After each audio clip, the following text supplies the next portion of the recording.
Hey everyone, Friday coming at you. Happy to say in studio, Will Slattery is here once again. William. Hi Joe. And Sunday Independent Sports editor John Green is here. John, how you doing? Hi Joe. Lots of email, plural, in. Indosportpodcast at independent.ie is where you can get us. I am unbelievably stiff. I exercised for 2 nights in a row this week. And that's what's pretty much done me, you know. I went for a run. First time in a while going for a run on Tuesday, and then last night, unexpected paddle game. And it's hard to know if I'm just desperately unfit or if this is just the way it is now. Is that a paddle game? Did you respond to the email we got offering a paddle game? No. Okay. I didn't respond to that email yet. Thought that might be a step too close to the listeners. Yeah. So I emailed in saying, I'm in the country next week. Do you want to play paddle? We'll think about it. It's hard to get a court though, so if he has one. Oh. Where I was playing last night, it was obviously very, very hot. And so they had all the doors open, but it was still like a sauna inside. It was one of those, you just got to, you were sweating just in the warm-up. I've only played outdoors. Oh, yeah, this was indoor. Oh, it was lovely, though. I was like, it was intense. You Yeah. know what I mean? I was playing with 3 strangers, really nice fellas. We had a great hour and a half, and then all said goodbye, and we'll never see each other again. And it was just, it was beautiful. I thought you were going to say we started as strangers by the end. Well, but listen, by the end, me and James, my playing partner, were fist bumping. And yes, James, that's what I'm talking about, buddy. Let's go. Did they know who you were? As in, oh, no, I don't think As so. in John Malloy? No, I don't. Esteemed I don't podcast host? No, I don't think so. Did they know they'd be fodder for a podcast, I mean, I guess. No. And, well, they're not really fodder. But, geez, I'm feeling it today. Oof.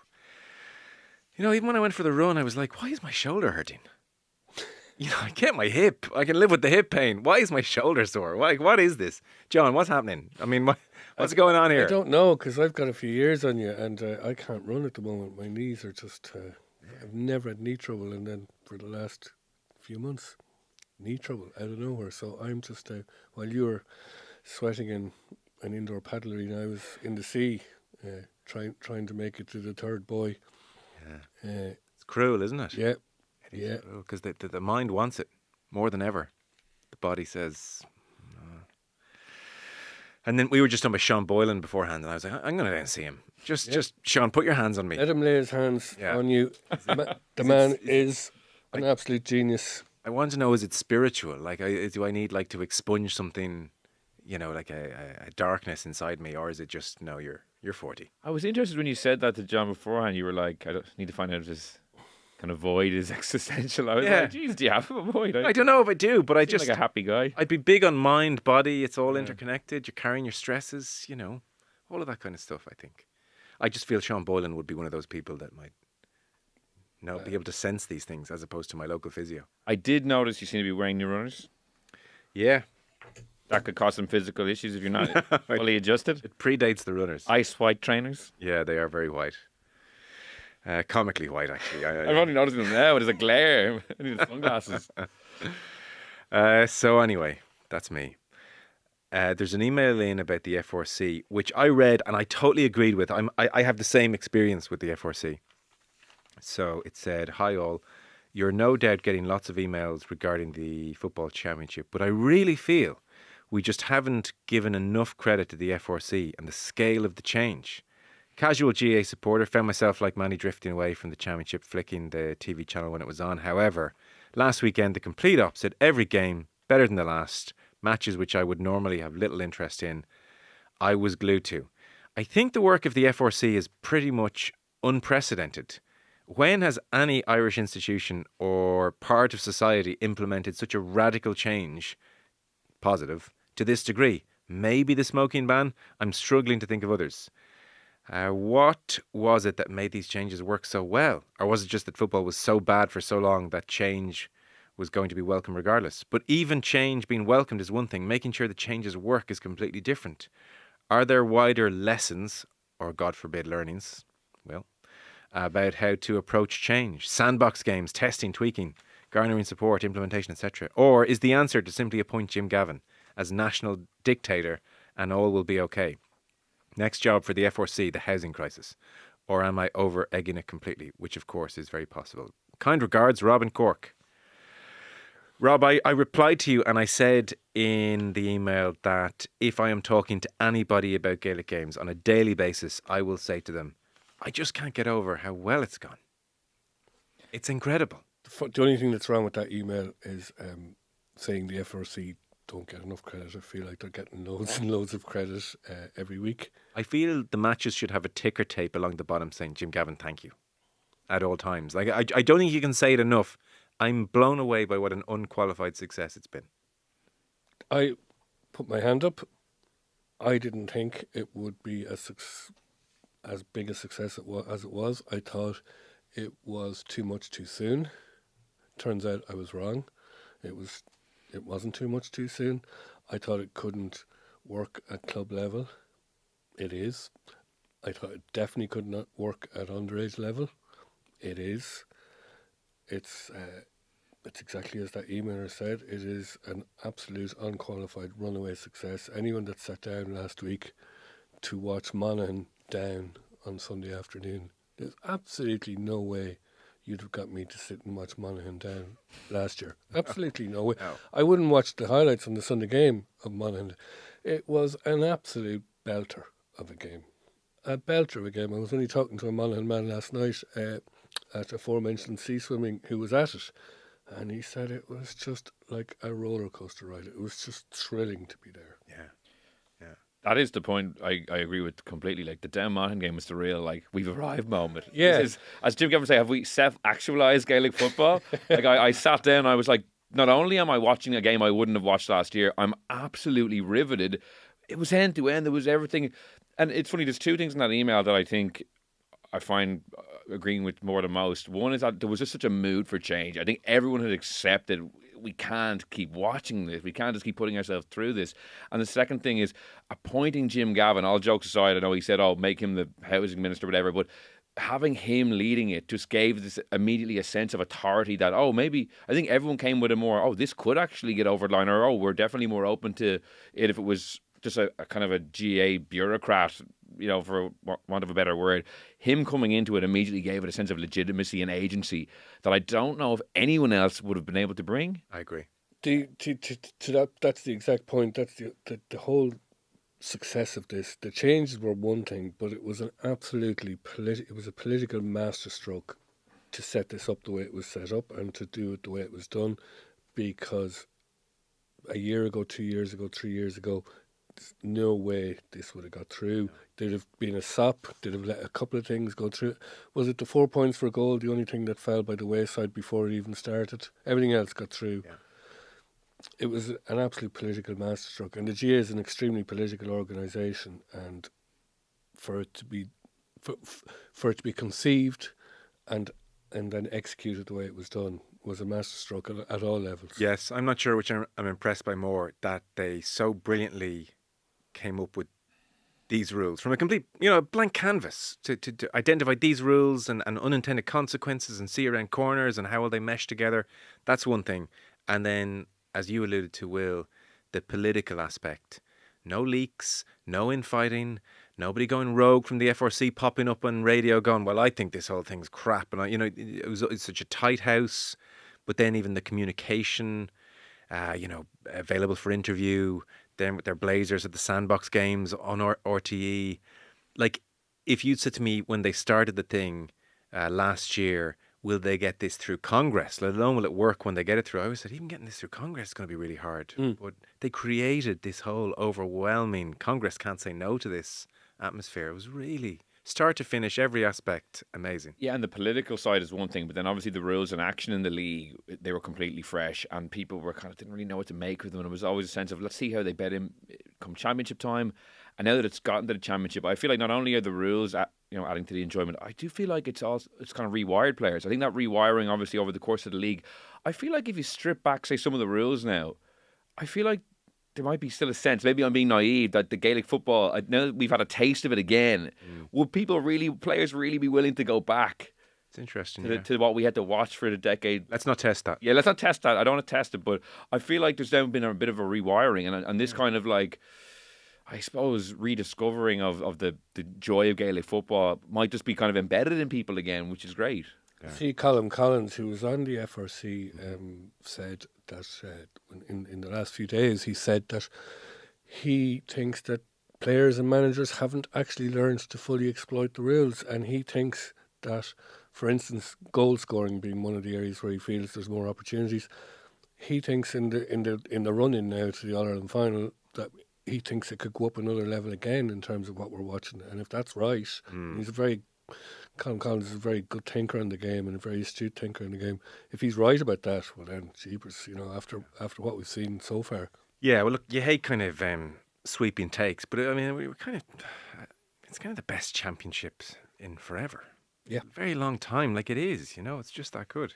So yes, Rob in Cork, I think it's worth just restating again. You can't state it enough what a great job they've done. So during the week, I suppose I offended people. I disappointed them. It's worse actually. They were unsuspecting, they were innocent, and they got it. So we were talking about Jim McGuinness, and he was feeling very victimised as a Donegal man.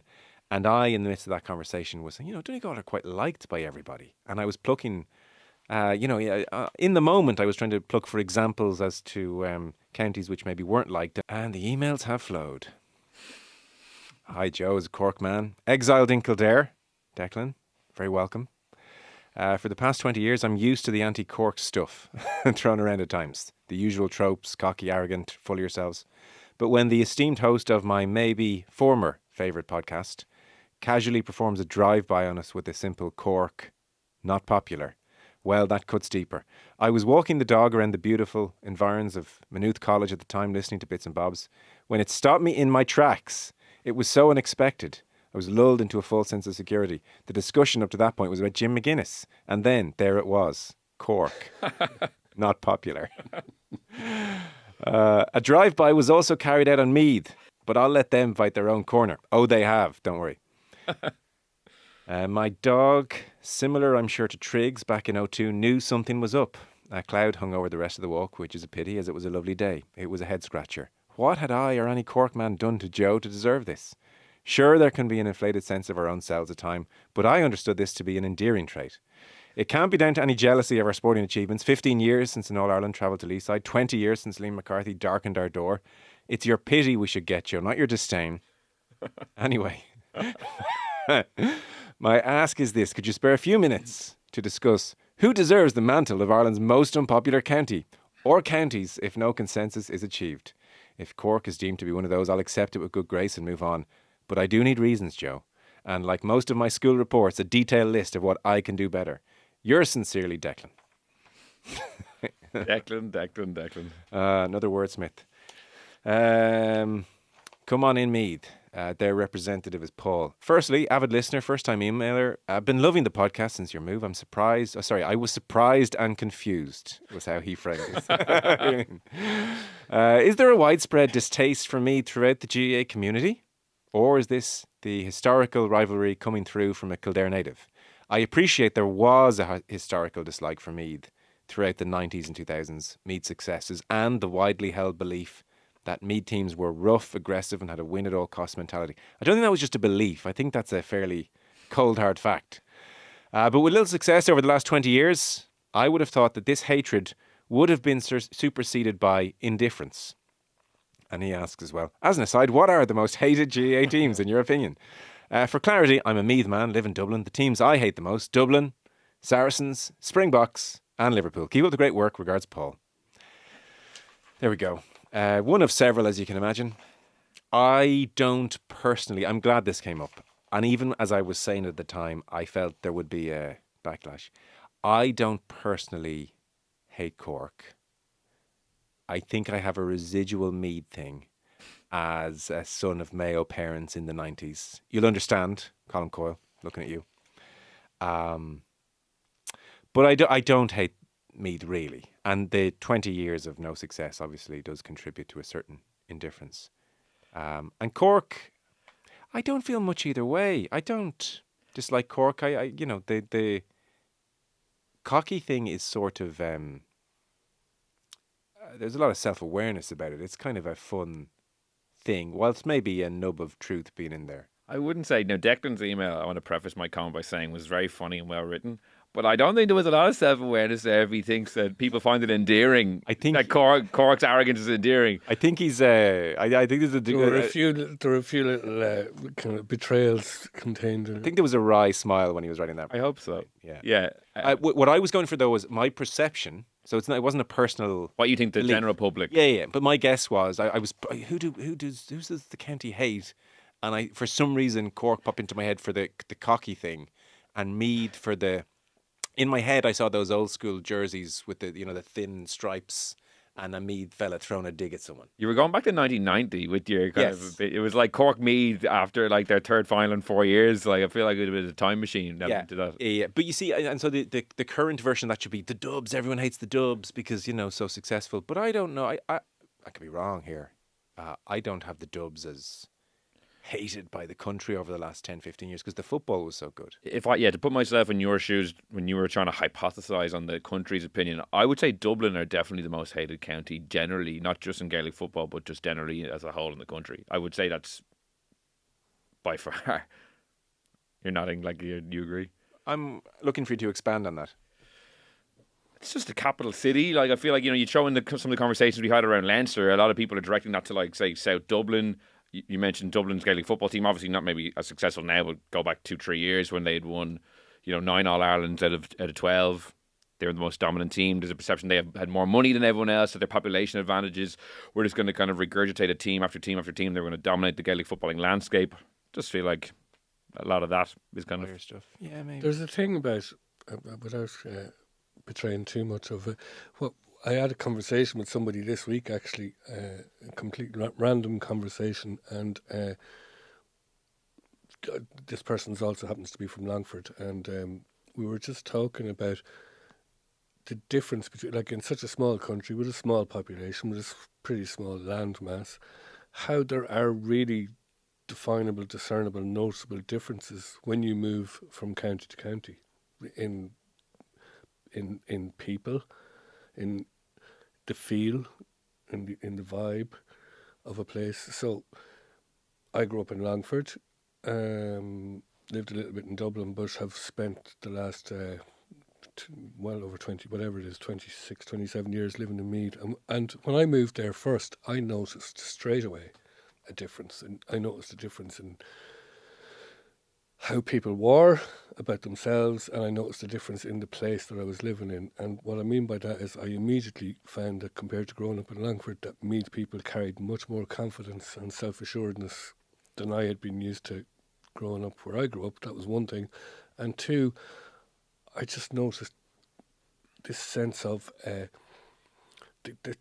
history that I could feel in the place. Again, which is, I'm not saying there isn't history in Longford, of course there is, but when you in Meath, it's just everywhere. It's in your face. It's Screen, it's the Boyne, it's Slane, Tara, the Hill Screen.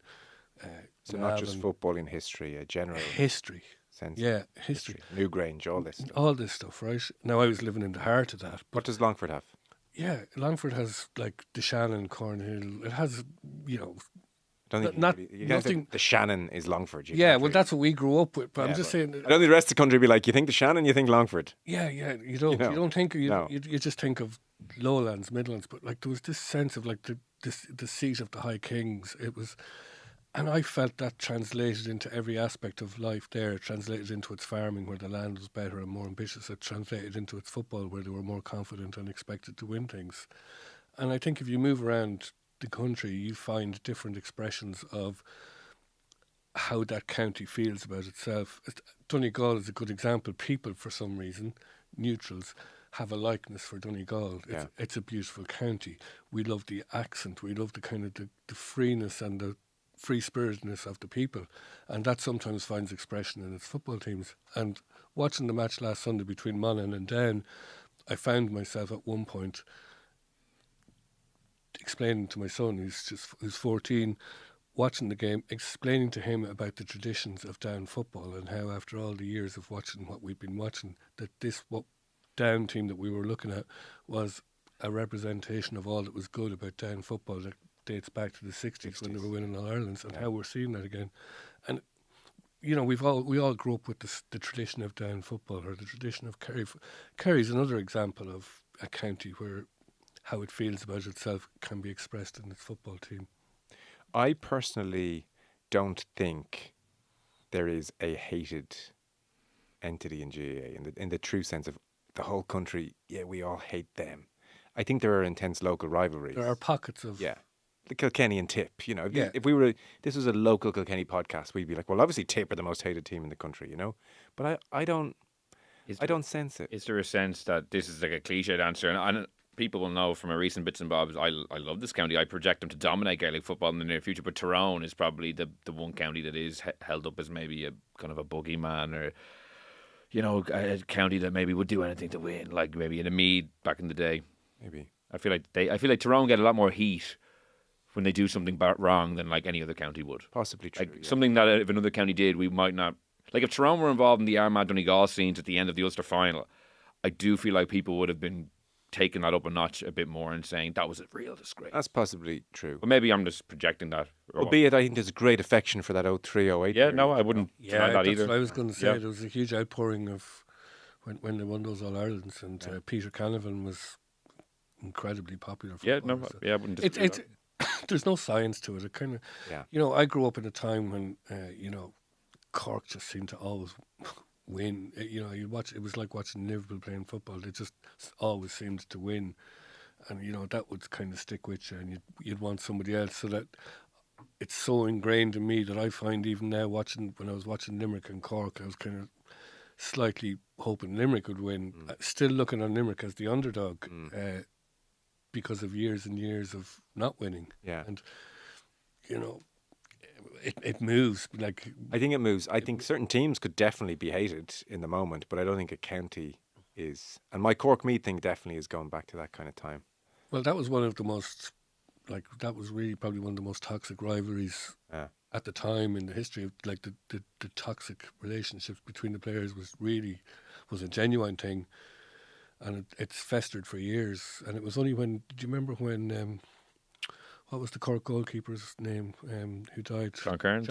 John Kearns, who died of cancer. And a lot of the Meath players went down to his funeral, and that was kind of the relationship between the players from that era improved. And it's always that way, isn't it? Yeah. Like with the Dubs as a final thought on it all, the finances obviously irked people, the fans, you know, the hill, that kind of boisterousness maybe people didn't love.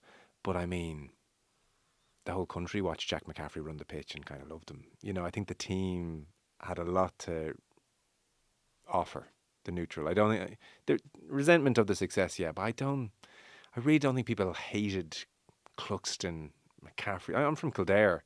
I did not remotely have disliked them. I remember talking to one of their best players one day. I bumped into him with a cup of coffee, and we were chatting, and they were right in the throes of 5-6 in a row territory, and he said, I presume everyone hates us, do they? And honestly, I said, I don't, looking at the text messages, looking at messages in, I really don't think so. I think if you were playing the type of football, you know, Donegal at their worst had played in 11 or something, and you were winning that way, I think people would absolutely hate you. But you've been involved in some of the greatest games of all time in the last couple of years. I didn't sense it. Could be wrong. You're a Dub, so maybe you're a little more... Well, it was more that I was working here and I was seeing the reaction to pieces and talking points at the time, and it was very focused around the advantages and the money and how much they dominated, and this sense that it was going to be happening in perpetuity, which obviously now we know it probably won't. And look, no one would love that. You couldn't, you know. But when the money did start to pour into Dublin, it was absolutely essential that it was done.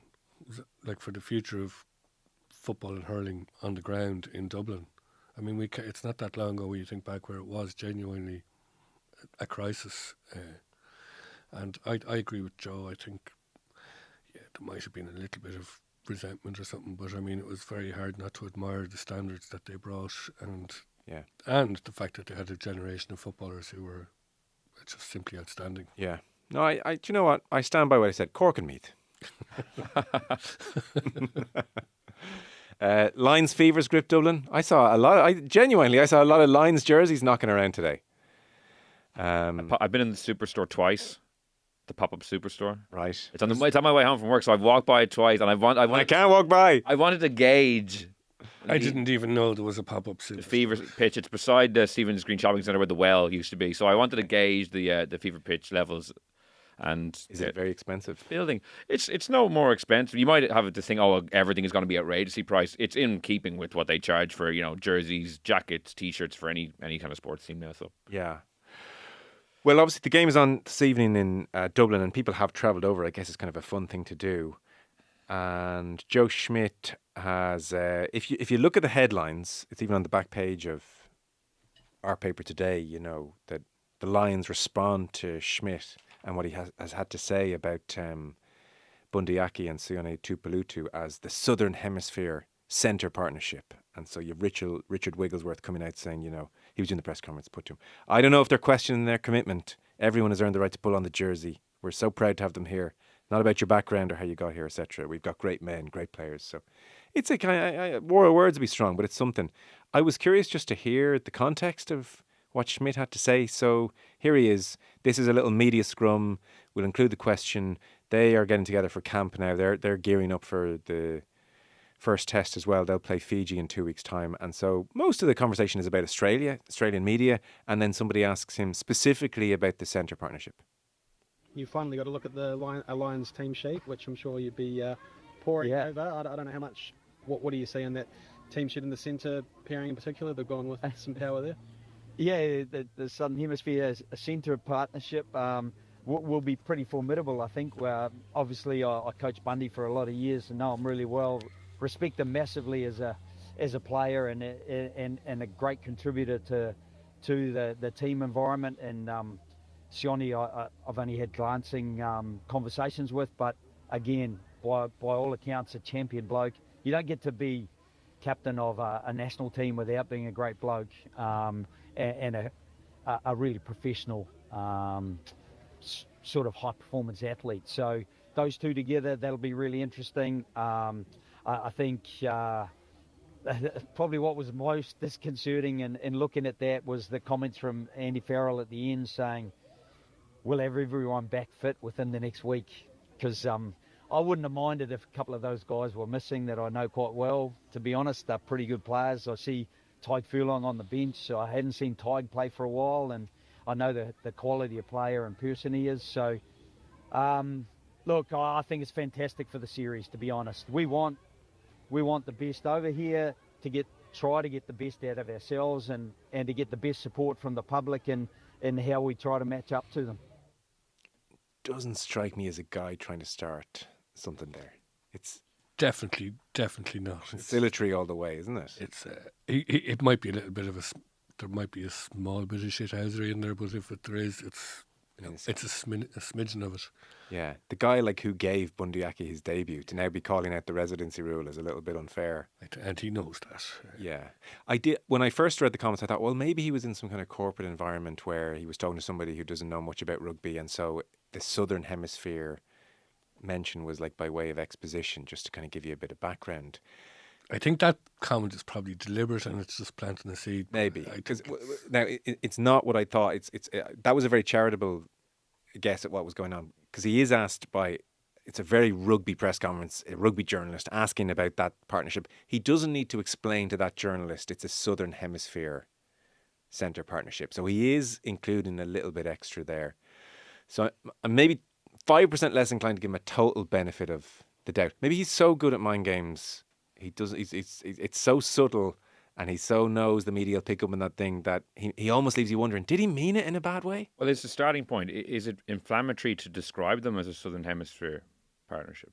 Is that inflammatory in and of itself? They are from the Southern Hemisphere. It's yeah. Now, as a descriptor, Joe would be smart enough to know that Willie John McBride in the last couple of weeks has said players not born on the island shouldn't represent the Lions. So he would know that sort of. And there has been in a the bit. ether. because I feel like the reaction has been quite insecure on the Lions' part. Yes. Not just from, say, a coach answering a question because he doesn't ask a question, because they are from the Southern Hemisphere. So if everyone's getting their back up about them being referred to as such, why is that? And he's probably aware of there's a bit of sniffiness in the English media about the number of players in the squad not born. I've seen references in particular to the trio from Ireland. There was an article which specifically was about Lowe, Gibson Park, and who's the third? Bundyaki. Bundyaki. Yeah. And then there was Mac Hansen on top of that again. Which and so like in Hanson's case, you'd say that's just pure English ignorance if that is in an English paper because his mother is It's Telegraph, yeah. yeah. Finlay Beelum, born in Australia, his grandmother was from Northern Ireland. Pierre Schoeman, Duan van der Merwe, James Lowe, Gibson Park are the others alongside Bundyaki. But to be fair, Tuipulotu, his grandmother, Scottish. So, you know, that's not mentioned. It's hard to know with Schmidt what he's doing. He must know it's a thing. It was sort of a thing when he was given project players their debut because it had gone from the residency rule sort of having a semi-well-meaning, it's a global sport, people relocate, you know, travel was kind of less easy when it first came in. They're part of the country, let them play for the country. Fast forward to the last 10 years and it was really cynical project players. Not the residency rule, it was like, can we scour Fiji, Tonga, Samoa, get those kids over here, Bob's your uncle, 3 years, it's like a new signing. That was all kinds of wrong. And that was happening in Schmidt's time. Yeah, because each player has their own story. Like you know, say someone like Jameson Gibson Park would have been like and Bundyaki would have been like replacement level players on a Super Rugby team. But James Lowe was like a Super Rugby star for the Chiefs, who was just below All Blacks level, who wasn't probably going to make it All Blacks. So who I didn't realise played against the Lions. Yeah, played against the Lions for New Zealand Maori in 2017. Like so, like, that is like it is someone who was purchased by Leinster because he was such a good player and the IRFU knew he could play in 3 years. Like that's some of the other guys, it's like they signed them as kind of squad players. Gibson Park didn't come over to play for Ireland necessarily. He came over to fill a gap in the Leinster squad. That's a more organic one. Yeah, and then was mushroomed into this really, really good player. Whereas, like, say for James Lowe, I'm not trying to single the guy out. He's a great player, and I'm not saying he should or shouldn't be playing, but he was just a great signing for Leinster, who they knew would be playing in 3 years' time for Ireland. The moment he made his debut for Leinster, I think it was against Benetton in November 2017. People were looking at the calendar. Like, it was really like, oh, okay, this time, 3 years' time, he'll be starting. And he'd played a few months earlier against the Lions, which I didn't realise until starting recently. So maybe Schmidt is actually, but then he didn't. The whole nature of it. It really did not strike me as someone who wants to create the Razzie Erasmus atmosphere of 4 years ago or 8 years ago in New Zealand, where Warren Gatlin's dressed up as a clown on the front page of the newspaper. This does happen on Lions Tour. His overall approach, want the best players, all great guys, didn't strike me as a guy trying to spark something. Now, listen, benefit of the doubt once. If he does it again, if you want to ascribe him with levels of diabolicalness, if that's a word, is he trying to set the scene now? He's said his couple of words, and he now will retreat into the distance, and he will allow the Australian media to develop it Very possibly over the coming weeks. If you want to take the ultra diabolical, and you're forcing the Lions to defend their position the next day. So Richard Wigglesworth's like, yeah. And I mean, really, it's other than that, it's too far out from the first test. It's storming a teacup. But that's the Lions all over, though. Yeah. Well, it's like the Ryder Cup. Don't get me started. It's the phony war. Like, it's the thing about student politics being so vicious because the stakes are so small. You know, there is an aspect to it with the Lions. It is all manufactured. But just on Schmidt again, like you mentioned that he capped Bundyaki, and I've seen a lot of people say, like, how could he say this if he capped Bundyaki? Like, Joe is a pragmatist. His opinion could well be like, I picked him because he was available and he was an unbelievable player. I actually didn't think he should be playing for Ireland. Yeah, true. Or I don't think these guys should be playing for countries they're not from and if they've been bought in. But I was bloody well going to pick him because they were the rules. That's like entirely possible. That's entirely possible. So potentially that's what that comment is off the back of. We don't know, obviously. It does, as you say, sound like a throwaway remark, but he is so calculated. Like everything he used to say in the media, he's on top of every detail. Like, you know, I think there's some David Nucifora comments. Have it here. Yeah, like if anything, Nuciforas are a bit more spiky. Is Nucifora just brought there as like, you're removed enough from me, Andy Farrell, to go out there and say some stuff? Go on, say stuff. So there's an enormous amount of respect for Joe, Nucifora says. We all understand he has a very sharp mind, deep thinker about the game. Sometimes if you think too deeply, you'll confuse yourself. So hopefully he gets confused overthinking things. I didn't say love that over in Australia. And he also gave this kind of vibe of, I'm going to be watching everything Joe says. You do watch everything, you try and read into what he's saying, because when you know someone quite well and you're listening to them speaking publicly, you can read a bit more into it than most other people can. I.e., Joe, I can read you like a book. So I'll keep an eye on what he's doing. There you go. As in all things rugby, I always, as Will knows, bow to his knowledge, and I always check everything with him first before I say anything in rugby. But is this not all just like? Is there any sense that this is going to be a contest? Wow. This series. That's the worry. That is the worry. On paper, Seriously. no, on paper, like it was funny. I was talking to someone about this earlier. Like the last time Australia were a force in World Rugby was when they got to the 2015 World Cup final. That's the last time they've been really operating at the top of the game. In the 10 years since then, And even that was a slight surprise. it was a slight surprise. But if you look at their team sheet, then like they have a lot of star quality players. Yeah. In the 10 years since then, they've played Ireland 6 times and lost 5. England 12 times and lost 10, and Scotland 6 times and lost 4. So against the 3 bulk suppliers, they've lost, I think, 20 out of 25 games in the last 10 years. So that's 20% of the games they've won. Yeah. That should tell you everything you need to know about, on paper, what the levels ought to be. But that's not to say... So this is a hard sell. It is a hard sell. And me and Joe were talking about this earlier. If this was going to South Africa and it was Rassie Erasmus and this Springboks team, the back-to-back world champions...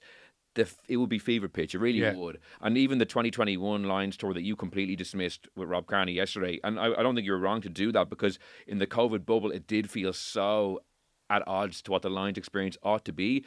If you replicate that with a full packed house, Rassie's 45-minute, hour-long diatribe on YouTube, all the, when he was the water boy in the South Africa A warm-up match, like that's box office if it was in the normal environment, I think. Fair, yeah. I feel like even though the rugby was a little bit of a drudge, I do think if that was played out with full crowds. So I think that's why this Lions tour in particular, I can see why people from the outside are like, oh, this feels like really overhyped. To be unfair about it to Farrell, it's a hiding to nothing. He wins, he gets very little credit. Yeah. He loses, it's like, how? Yeah. Like until Schmidt took over, this Lions tour was looking borderline farcical. And now there's a lot of faith that Joe can resuscitate them and get them really competitive. Yeah. But it's all based on like Schmidt will sort something out. Before he arrived... this was a bit of a dud. Yeah. But to put some context on the numbers I just gave, like about their record against Ireland, England, and Scotland, like in the November that's gone, they beat England at Twickenham, and they were very close to beating Ireland in the Aviva. Like, so that's the last time we saw the Wallabies in action. So I would definitely have faith. But that game against England, was that not a comedy of errors? Yeah, we were actually watching it in the office that day. Yeah, like they threw it away, England, but Australia still went and won it. And played some good rugby. Yeah. So like. He's the one coach. If you say give the Wallabies one coach to get them up to speed to make this a competitive test series, he's the one coach I would pick. Got New Zealand ready for the World Cup. Got New Zealand ready for the World Cup. He's already been able to put his imprint on it. I don't expect him to win the test series, but I do expect the games to be competitive. I do. Okay. You'll be excited to know names will be on the back of jerseys, and you'll see all the halftime and pre-match dressing room stuff. 15 minutes before kickoff. And warm up if dressing room is on, lights are on. The funny thing about that warm up thing being, or the dressing room thing being given as some sort of like that, we see that all the time. There's no sound. Like but you get an extended 15 minutes. Yeah. You can watch body language, everything. Yeah, you do. Like again, we were talking during the week about getting a glimpse of Andy Farrell in that behind the scenes thing. Like we don't get to see him in that environment with Ireland at all. So even getting to see how he's addressing the team, how Johnny Sexton might be addressing the team potentially at halftime. Like I will be interested to glean some things from that. Names in the jerseys, I don't have it. I know. Yeah. You were saying, John, doesn't really get under your skin, float your boat, the Lions concept? It doesn't. I'll watch the tests and I'll tune him down. All this stuff in the preamble. It's just the problem we have. The problem now is that compared to when I was a young fella. See, this is the thing. The problem you have to be honest with yourself and be like, is this more about me than the thing? Of course it is. It's all about me. But the whole circadian rhythm of the sporting year is just an absolute flux. It's in turmoil now. I don't know what, I've got All Ireland's in July, I've got rugby in July, I've got soccer in July on an odd numbered year. It's just all the stuff that later, your summer was started with a bit of tennis, then there was a bit of cricket, and then the GA and the football and hurling cranked up a notch. But the Lions, Premier League came that's back. not all the fault of the Lions. The concept doesn't... But like there was rugby last summer, there's rugby this, it's just all, I can't keep up. There's a Club World Cup thing happening somewhere in America, and I don't even know where, I don't even know where you can see it now. I heard you and Dan talking about... not the man, like the Lions. The Lions, John, the Give Lions. us your Lions. Did you like the Lions 8 years ago? I have no memory of being into it. As a young person watching whatever sport was available growing up, of being into the Lions. Once the games come around, and there was the O'Driscoll stuff. I can remember that, but does it leave an imprint on me? No, it does not leave an imprint on me. Not in the way that watching a Six Nations Yes. The World Cup doesn't even leave the same imprint on me as the it's- Six Nations. It's really funny. I am wondering, is there a degree of media hype convincing us that everyone's into it and most people aren't that bothered either way? Like, for instance, even with the tickets for the game Friday night tonight, I was looking back, and it's comical now when you consider this week they're trying to shift the last of these €190 tickets, not premium, just like sit there in the elements. So last May I was looking, and it was like the ballot will open at 11:59 p.m. Wednesday, 1st of May, and you can register to see if you've made it through for a chance to buy tickets. This is the bullshit. Willy Wonka, like that's like it's being described as. Applicants will be notified. This is last May. This is May 2024, not this year. Applicants will be notified by email if you've been successful, and the purchase window then will be open for 2 days, but it will close Friday, May 10th at 9:59 a.m. So were you in a state of heightened panic at the time? But I remember the time going, geez, the lines must be so popular. Here they are, 13 months later, the week of the game. Can we shift these tickets? I don't know anyone who's like living and dying by the lines. And yet, I know when Scott Quinnell and Will Greenwood are looking down that lens at me, telling me this is it, that I'll think, God, maybe this is it. But it doesn't register with me, or I think the public the way we're being told it does. And that would be the feedback we're getting on the show, and I'm getting anecdotally outside of, say, like really strong rugby fans. I feel like more people are coming up to me and saying, I must be the only one who doesn't like the Lions. I'm like, you're not. Trust me. Yeah. I'd say 75% of people are saying that to me. It's not they don't, we as Or aren't like massively bothered by it. sports fans, which we are, will watch the 3 tests, and we will watch some bits and bobs of the other games. Nice. Thank you. Zing! Yeah, entirely deliberate. But other than that, like, spare me the Joe Smith's Southern Hemisphere thing, and then Richard Wickles were coming out saying he's questioning the commitment of our players. No, he wasn't. He was talking about their nationality. He didn't mention the commitment. They always make it that. No, the lads are committed. That's not the point. It's just all so fake. And like Sky have got a lot of money invested in this. It needs to work for One of them. Sky's and, babies. You know, It always has been. it's really important. So they're going to try and innovate, and they're going to try and deliver as many different messages around the lines as they can. And they're good at doing that. I mean, they do brilliantly with golf. But, the morning of July 19th, I think I'll be ready to go. Yeah, and you'll watch it on its merits, but not indulge in all the stuff beforehand. A final thought from me is I do think there's a real parallel with the Ryder Cup whereby none of us feel like, oh God, come on Europe, and no one has ever said ever. But you watch it through. God, I'd like the Irish boys to do well. That's it. And That's so it. in 17 when they're in New Zealand, the intrigue for me in 17 was, Sexton's not going to play ahead of Owen Farrell. Oh my God, wait, they've moved Farrell to centre. Sexton, Farrell having this great partnership. Whoa. And that was my way in. And your way in is the few Irish boys, and maybe this time around it's Farrell, or maybe it's some of the individuals. We but still have a parochial approach to it. It's not the concept. No. If you said to me, like, would you, the Irish boys to play amazingly well and the Lions just about lose, or no Irish representation, one player makes the starting 15, it doesn't feel like an Irish tour at all, but the Lions win. Joe, the Lions will win. Like, I'd kind of take the Irish boys having a great tour, and I'd be more interested. That's why it was really. It was a bit of an eye opener when Rob Kearney told you that was the pinnacle. Yeah. of Ireland, I couldn't believe that. So it just shows you I'm on the outside, and I'm not a but he's player. very on the inside. If you played for the Lions, you'd hold it in super high esteem. I would have thought no matter what, winning a Grand Slam for Ireland would trump that. But He mentioned it's the validation that you were like.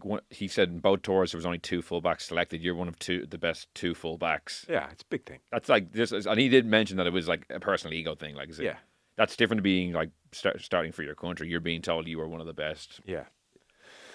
Anyway, don't worry, John. There'll be lots more lines to talk over. Yeah. 8 weeks. It's not over till August. Yeah, or it could be over after the second test. The August bank holiday. That's when it finishes. It's not, is it? The August 2nd is the last match. So it's not over till August. Right. Rugby in August. Must have up a lot of content. Never sleeps. Yeah. We're pretty much done. There's the thing about ticket prices, etc. It might come back to you another time. It's a regular thing. The short version was John could not believe that people paid so much for the NFL tickets, and he was like, at what stage do people say enough is enough? We've had that conversation quite a lot. We haven't reached that stage yet. We'll come back to it. It was a good email, and there's things to talk about it on the back of it. I've sort of half done it now, half not done it. What a disaster of a... Let's cut that out. Leave it in. All right, we're done. John, have a good Friday, Saturday. Anything in the paper Sunday? Yeah, some good bits. Yeah, Dan is a very good piece. He flagged it the other day on the Drogheda situation. We're looking at a nice piece around Jim McGuinness and his connections to Loud. All right. And he coached in the championship winning team in the club scene in Loud. Right. St. Martin's. Right. So you kind of talked to people what it was like having... Yeah. Great. Yeah. Love that. Good classic, good old hardcore, GA championship story. Yeah. Let me guess, they were impressed by his presence. Will, thanks very much. Should I have 30 seconds before we sign off? You love a little 30-second... Yeah, of course. You can have a whole minute. NBA Finals ongoing. The Indiana Pacers versus the Oklahoma City Thunder. Basketball. Yeah. It's gone to a Game 7, which will be on Sunday night. This is the final. This is the final, yeah. So the decider is on... Yeah, it's gone to a deciding game. For the first time since LeBron James beat the Golden State Warriors in 2016, we've gone to a Game 7 for the NBA Finals. And the Indiana Pacers, I would say, will be the most unlikely NBA champions possibly ever. I'd say at the start of the playoffs, they were probably 50-1 to win the NBA title, but they've had a series of improbable wins along the way. Sure, a lot of listeners have seen the YouTube clips of some of their outrageous comebacks and outrageous baskets. So they're up against it. They're away to Oklahoma, who were major favourites even before this final series. But they have a puncher's chance of going and winning. So just to mark people's cards, it's on a 1/2 overnight and Sunday into Monday. So it's a terrible time for people obviously going to work on Monday. But I'd love to get into it. Just wanted to flag it because it'd be an outrageous sporting story. If the Pacers could win, it would have been one of the more unlikely champions in any sport I would have ever seen. Right. Oh, we'll maybe do a piece on it during the week or something. Basketball's tough to get on top of. And are you watching this? Will you be? No. Okay. No, just like to keep. I like to keep abreast of all these things. You do, yeah. Last time I was Stanley there, Cup it was last time. Stanley Well, Cup. I was going to say the Edmonton Oilers lost, so the Canadians have to wait another year. Oh no, I hadn't checked since then. Yeah, so the Florida Panthers. So hockey's more popular in Florida at the moment than in Edmonton. And we got one email in from a loud guy We did. in Calgary, rejoicing in the Edmonton defeat, saying his summer has best summer he's ever had. Loud win the Leinster, and the Edmonton Oilers lose again in the Stanley Cup final. So Very good. 2 things I wanted to flag. Beautiful. That's us. No idea what we're doing next week, but we will talk to you on Monday one way or another. Alan Shipnook in your feed. Rob Carney, very good in your feed. Philly McMahon was with the boys on Monday. Agreed he was also wrong that the rules are brilliant in your feed. Bits and Bobs in your feed. Dan McDonald, very good. Jonathan Wilson, very good. Bavian Parsons, very good. Long pause when we asked her, will you rush back? Long pause. That was a Frost Nixon kind of pause there. But very good on a World Cup in just 2 months' time. So that is all waiting for you on the week that was. Thanks, fellas. Thanks, Joe.